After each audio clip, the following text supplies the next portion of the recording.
Exercises I'm doing age 35 to feel 25. So the common theme with all of these movements are that they're compound movements. They all require an element of mobility, of stability, and also skill. And my main focus is to make each of these movements as strong as possible, because I want to get as strong as possible so that I can age better. First exercise is going to be pull-ups. So from a mobility standpoint, it's going to help us to improve the range of our shoulder, especially in getting overhead as we start in a dead hang position. And then from a stability perspective, as we're pulling ourselves all the way up, we really need the shoulder blades to be depressed, and so the lower traps are called into action.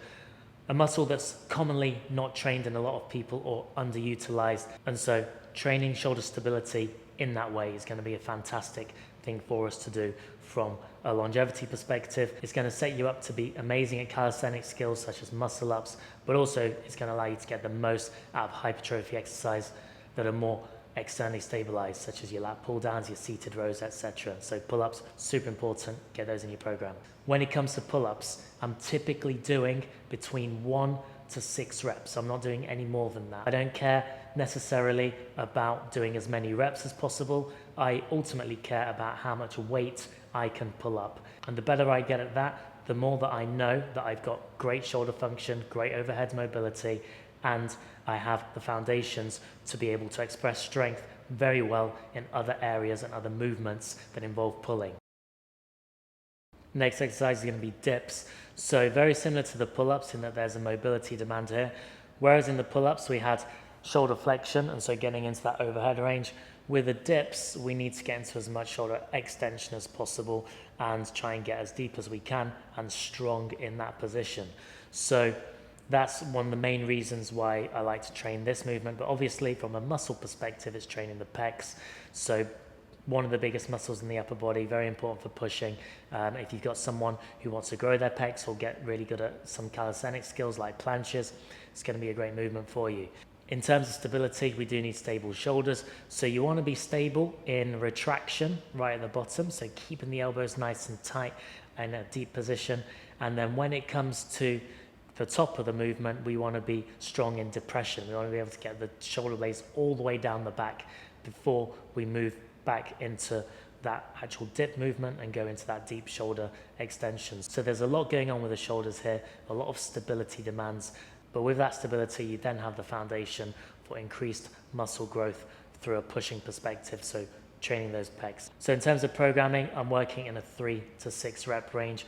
Again, I'm focusing on getting these as strong as possible, and I'm not really focusing on chasing reps so much. This for me isn't the best hypertrophy exercise, as there's so many of those demands that I talked about which make it very neurologically demanding exercise. And so if it does come to hypertrophy, I'm using other exercises. But this one, from a strength, stability, skill standpoint, bread and butter exercise, really important in terms of longevity. So get this in your program. Next exercise, RDL. Whenever someone can hinge, for me, it's always a sign of natural athletic ability. It's the movement that just all athletes seem to possess, and it just launches you into being able to do explosive movements well and just be really strong. People who can't hinge, they typically tend to find athletic movements very challenging. So well worth developing that attribute of being able to hinge. From a muscular perspective, you're going to really lengthen your glutes, you're going to lengthen your hamstrings, so it's obviously going to train those muscles. Now, the other thing with hinging is you're bringing your spine parallel to the floor. Any kind of movement that causes the spine to be parallel to the floor is automatically going to bring about some instability in the spine, which then elicits the response of the true spine muscles. So the erector spinae, the transverso spinalis, these are deep muscles of the spine that are trained when we go into that position of hinging over or doing something like a bent over row. So hinging, super important movement pattern. Definitely get this involved in your programs. The movement that I would teach to hinge once we get really good ultimately is going to be a deadlift, but I think the best exercise, because it's purely focused on hinging, is going to be the RDL. When I'm performing RDLs, I'm not doing any more than 6 reps.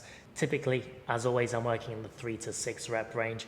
But again, this is a neurologically demanding exercise, but also because of the instability demands through your spine and also your pelvis, we don't want to fatigue too much, whereby we're potentially risking ourselves of some kind of injury.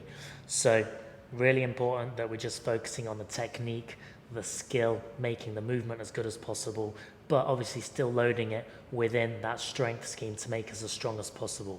So RDL, that's going to be the next movement. Super important. Get that one in your program.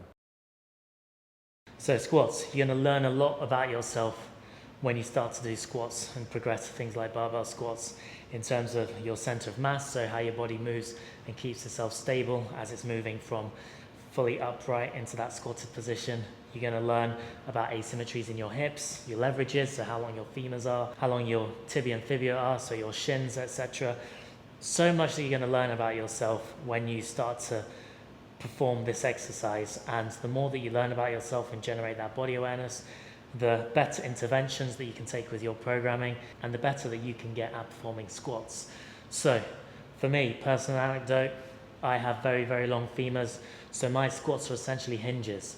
So if I just show you that now, chest almost parallel to the floor. For me to get low, that's where I need to go. So now that I know that my strongest squat position is going to be a low bar squat, whereby I'm actually taking advantage of that hinge, and with that movement pattern, I'm super strong. I can squat 2.5 times my body weight.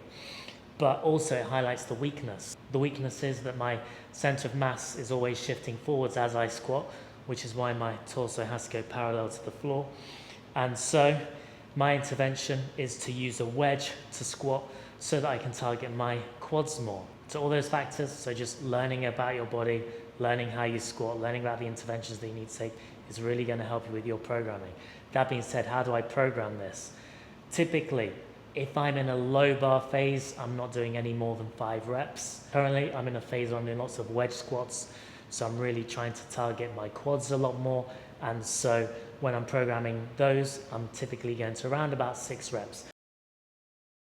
So single leg movements, typically by going onto one leg, we're going to be forcing ourselves to stabilize in side-to-side movements and rotational movements. The wonderful thing about any form of single leg movement is that there's so much variety and so many tools that we can use to train attributes that we might not be training so well in bilateral movements. So in a split squat, maybe you can load ipsilaterally to stabilize yourselves side to side, frontal plane, contralaterally to stabilize yourself in a rotational plane, or you can do things like using a squat wedge on your front foot so that you are focusing on keeping your center of mass back and descending with more of a vertical spine, so training your quads more, or you can even just focus on that back leg to train your quad in more of a lengthened range. There's so much that you can do with a split squat. So I really recommend some form of single leg work, some form of split squat is something that you include in your programs, because it's essentially going to train your pelvis and your hips and muscles surrounding that in the most complete way possible. So when it comes to programming, because there is a lot more of a stability demand with this one, we're standing on one leg. So typically I'd be going into the 6 to 8 rep range for these movements. That's going to allow us to really focus on all of the components that we need to keep us stable throughout the movement, and also going to be suitably challenging with a lighter load relative to what we've been doing in our previous exercises. 5 exercises that are going to have you feeling 25 even though you're 35 and above. And the main focus with these exercises is they're preserving our movement, they're getting us stronger, and they're ensuring some form of longevity.